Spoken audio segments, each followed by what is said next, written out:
Good morning, students. Today we are going to start with our next part of our lesson, that is classification of the plants. हमने last part में देखा था कि ये जो classification of जो plants है, हमने mainly we have seen living organism कैसे क्लासीफाई किया गया. हमने देखा प्रोकैरियोट देखा था. प्रोकैरियोट्स का मतलब देखा था हमने कि वेयर द न्यूक्लियस और nucleus is not well developed, cell organelle जिसमें जहाँ डेवलप नहीं हुए रहते उनको प्रोकैरियोट बोलते हैं. और यूकैरियोट में सेल ऑर्गेनेल में न्यूक्लियस वगैरह पार्ट्स वगैरह अच्छी तरह से डेवलप हुए रहते हैं, उसको बोलते हैं हम यूकैरियोट्स बोलते हैं. हमने देखा था यूनिसेल्युलर मल्टीसेल्युलर ऑर्गेनिज्म देखा था. और मल्टीसेल्युलर में हमने देखा था विद सेल वॉल कौन से ऑर्गेनिज्म रहती है और विदाउट सेल वॉल जैसे जिसमें हम आते हैं वो कैसा क्लासीफाई किया गया है लिविंग ऑर्गेनिज्म में. हमने प्लांट क्लासिफिकेशन में लास्ट टाइम देखा था कि mainly plants are classified into cryptogams and phanerogams. अभी क्रिप्टोग्राम्स हमने देखा है. क्रिप्टोग्राम्स का मतलब क्या है कि those plants who cannot produce seeds, जो प्लांट्स सीड्स प्रोड्यूस नहीं करते उसको बोलते हैं हम उसमें फ्लावर्स भी नहीं थे, नॉन सीड प्रोड्यूसिंग और non flowering plant we can also call them as non seed producing और नॉन फ्लावरिंग प्लांट्स. फ्लावर्स भी प्रोड्यूस नहीं होते क्रिप्टोग्राम्स में और सीड्स भी प्रोड्यूस नहीं होते. उसमें हमने देखा था क्रिप्टोग्राम्स में mainly it is classified into three parts. One second, one is thallophyta, second is bryophyta और दूसरा पेरिडोफाइटा. अभी जो थैलेपाइटा में देखा था हमने कि थैलो उसमें रूट स्टेम्स और लीव्स जो रहते उसमें रूट ये पार्ट्स अच्छी तरह से डिफ्रेंशिएट नहीं किए गए रहते थैलेपाइट्स में. मेनली थैलेपाइट्स बहुत सारे रहते हैं, उसमें एक्वाटिक प्लांट्स आ जाते हैं और उसमें बहुत सारे स्पायरो वगैरह हमने देखा था, अलगी देखा था और उसमें वैस्कुलर टिश्यू प्रेजेंट नहीं रहती, ऐसा हमने थैलेपाइटा में. ब्रायोफाइटा में हमने देखा था कि जहाँ थैलेपाइटा में रूट स्टेम्स और लीव्स डिफ्रेंशिएटेड नहीं रहते उसमें ब्रायोफाइटा में डिफ्रेंशिएटेड रहते लेकिन they are not actual roots और लीव्स और stems we can call. Means we can say in bryophyta stem like, stem तो रहता है, स्टेम नहीं रहता एक्चुअली लेकिन it is stem like structure रहता है. रूट्स रहते हैं लेकिन it is a roots like structure रहते हैं, रूट्स नहीं रहते एक्चुअली, जिसको हम राइजर्स भी बोलते हैं हम. और बहुत सारे हमने डिफरेंशिएशन भी देखा था कि ये जो रिप्रोड्यूस करते हैं ब्रायोफाइटा स्पोर फॉर्मेशन से रिप्रोड्यूस करते हैं और उसमें बहुत सारे एग्जांपल देखे थे हमने मॉस एरिकिया और मर्चेंशिया आल्सो. और तीसरा जो क्लासिफिकेशन हमने देखा था और पेरिडोफाइटा, उसमें जो रूट्स स्टेम्स और लीव्स बहुत अच्छी तरह से डिफरेंशिएट किए गए रहते हैं और they are land bryophyta they are called as amphibians because they required though they grow in moist soil they require water for their growth also. पेरिडोफाइटा में जो बहुत सारे जो प्लांट्स रहते हैं वो लैंड बेस रहते हैं, लैंड के ऊपर ही आ जाते हैं और this plants can produce sexually as well as asexually also, by spores formation और सेक्सुअली बाय जाइगोट फॉर्मेशंस. और उसमें वैस्कुलर टिश्यूज प्रेजेंट रहते हैं. हमने एग्जांपल्स भी देखा था हमने कि बहुत सारे उसके नेफ्रोलिपिस या मार्सिलिया, ये जो अलग अलग एग्जांपल हमने देखे थे. Now in today's parts we are going to start with our next part. हमने देखा क्रिप्टोग्राम्स से क्या क्या होता है. Next part is phanerogams. अब ये फेनरोग्राम्स जो रहते हैं हमने क्रिप्टोग्राम्स में हमने देखा था कि वो बहुत सारे क्रिप्टोग्राम्स में ऐसे प्लांट्स आते हैं जो नॉन फ्लावरिंग रहते हैं और सीड जो प्रोड्यूस नहीं करते ऐसे प्लांट्स उसमें क्रिप्टोग्राम्स में आते हैं. इसका उल्टा जो रहता है इसमें फेनरोग्राम्स में रहता है. फेनरोग्राम्स में जो प्लांट्स आते हैं उसमें दोनों रहते हैं, फ्लावर भी प्रोड्यूस होते हैं और दूसरा बात है सीड्स प्रोड्यूस होते हैं. अब ये सीड्स और फ्लावर्स दोनों जो प्रोड्यूस होते हैं इसके जिसमें प्रोड्यूस होते हैं उनको बोलते हैं हम फेनरोग्राम्स.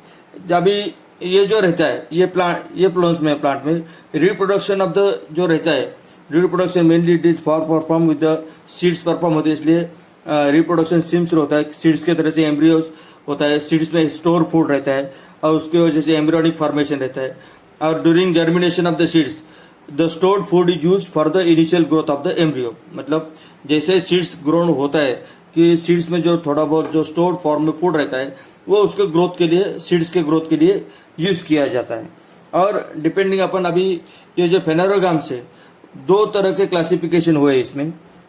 एक तो ये तो हमने देखा है कि फेनरोग्राम्स रहते हैं वो सीड प्रोड्यूसिंग रहते हैं और फ्लावर प्रोड्यूसिंग भी रहते हैं. अभी उसमें ये they can be classified into further to.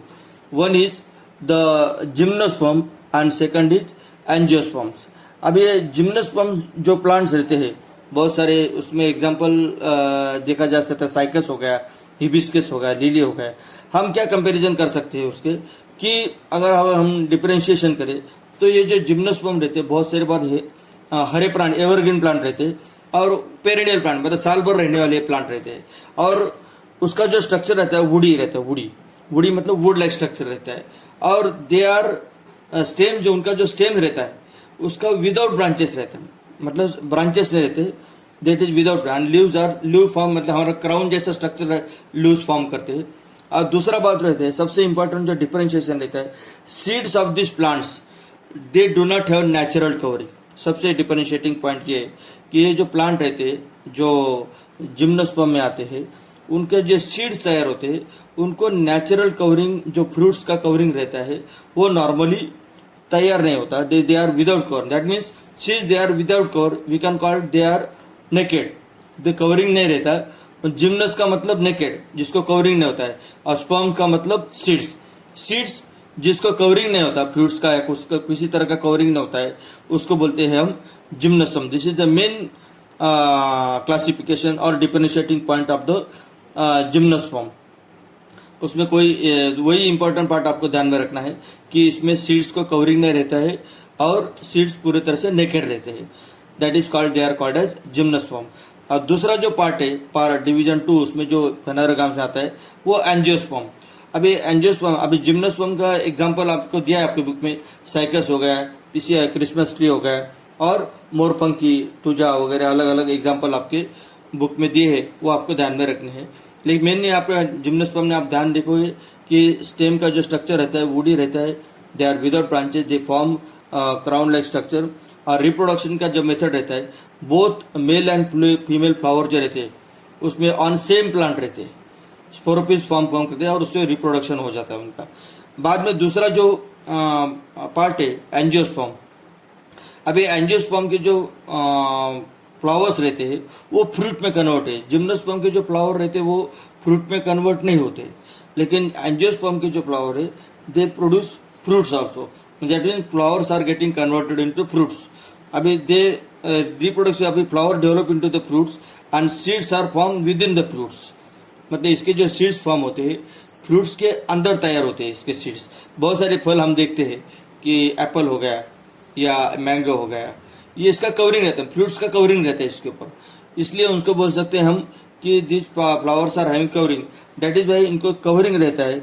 इसलिए एंजियोस का मतलब कवर और स्पर्म्स का मतलब सीड, मतलब those plants who produce seeds, और जिसके सीड्स के ऊपर कवरिंग रहता है उसको बोलते हैं हम एंजियोस्पर्म।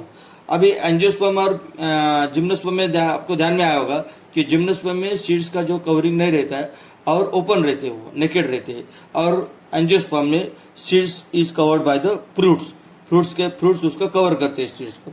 और ये जो प्लांट्स रहते हैं दे जिस एंजियोस्पर्म्स जो सीड प्रोड्यूसिंग तो बहुत रहते हैं, जिसको फ्रूट्स रहते हैं, they can be further classified into 2 parts, one is dicotyledon and second is मोनोकोटिलेडॉन।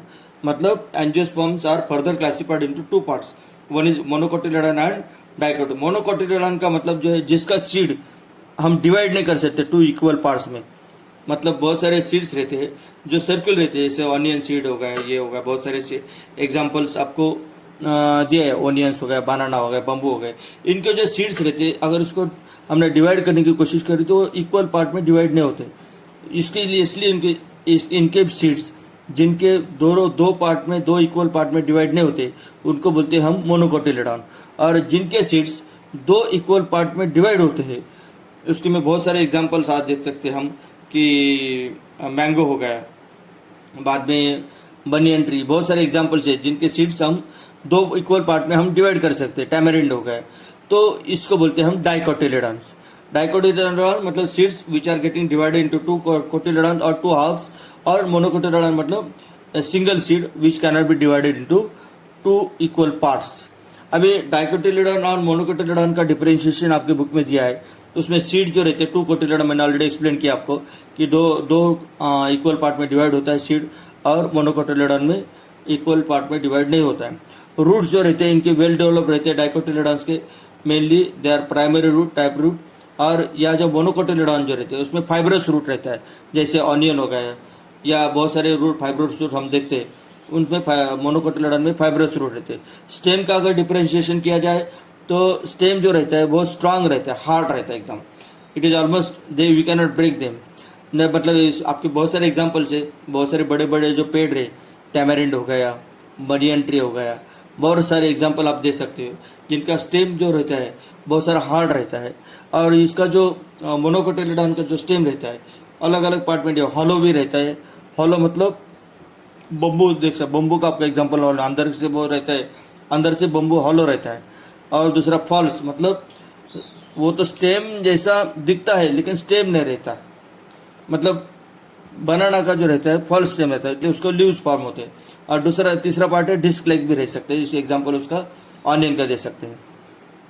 अगर लीफ में डिफरेंशिएशन किया जाए तो उसमें दो वर्जन आते हैं, एक रेटिकुलेट वर्जन, रेटिकुलेट मतलब जालीदार जिसको हम बोल सकते हैं।